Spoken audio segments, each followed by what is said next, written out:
حج اور عمرہ کرنے والے حجاج جو بھی رکن حج یا رکن عمرہ ادا کریں، اس میں بہت پیاری پیاری دعائیں ہیں جو رسول اللہ علیہ السلام وہ ارکان ادا کرتے ہوئے مانگا کرتے تھے۔ حاجی اور معتمر یعنی عمرہ کرنے والے کو چاہیے کہ کم از کم ایک مرتبہ تو یہ دعائیں عربی کے اندر اگر تلفظ صحیح ہے تو پڑھ لے، نہیں تو ان کا ترجمہ پڑھ لے کہ بہت زیادہ سعادت حاصل ہوگی۔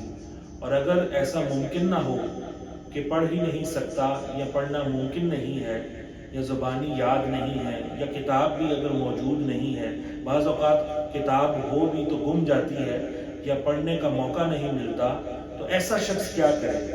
کیا وہ سنت دعاؤں سے محروم رہے گا؟ کیا اس کی وہ جو اس کے مناسک ہیں وہ ناقص تو نہیں رہ جائیں گے؟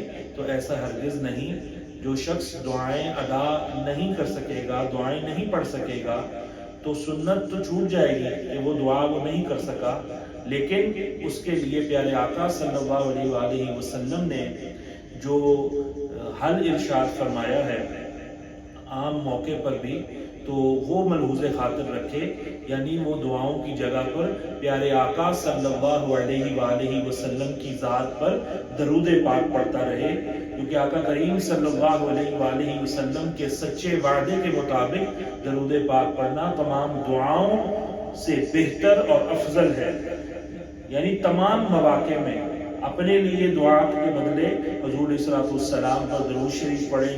رسول اللہ علیہ السلام نے فرمایا جو ایسا کرے گا تو اللہ رب العالمین تیرے سب کام بنا دے گا اور تیرے تمام گناہوں کو معاف فرما دے گا۔